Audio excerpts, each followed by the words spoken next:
Hey guys, this is a quick video in which I'm going to compare pfSense with OpenSense and also with the OpenWrt, and what are the main differences between these three.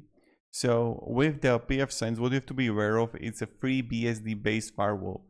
It got root distribution. So focus on enterprise level firewalling, VPN and routing. Okay, with the OpenSense, it's a fork of pfSense 2015, also free BSD based.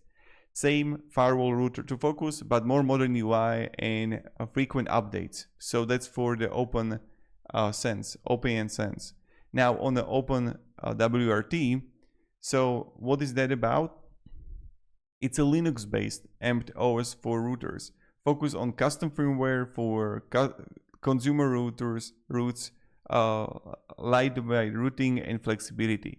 Now, okay, with the pfSense, you have older UI, can feel outdated comparing to OpenNsense. So OpenNsense is modern, responsive, and also user-friendly web UI. So that's great, and it's easier for newcomers. Now on the OpenWrt, it got a lightweight, loosey interface, efficient but less polished, strong SSH support. So that's something that you have to be aware of.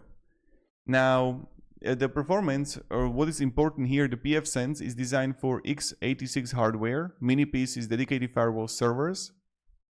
An OpenNsense, same as pfSense, optimized for x86, supports modern hardware well, and run on consumer routers, TP-Link, Netgear, Linksys, and also x86. And excellent for low power devices is the OpenWrt.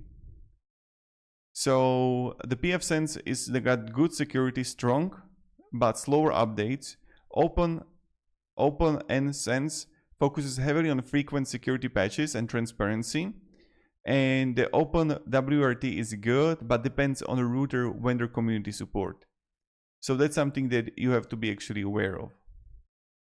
So they are all free, and pfSense got free community edition. And if you want to use pfSense, like business needing stable enterprise firewalling, power users who wants PF blocker NG, IDS, IPS, with the OpenNsense, SMBs and home power users who want modern UI, frequent updates, and OpenWrt, advanced home users flashing consumer routers, so roots. So that's something that you have to be aware of between all those three. So this was like a quick and effective video for you. Thank you very much for video, and have a great day and goodbye.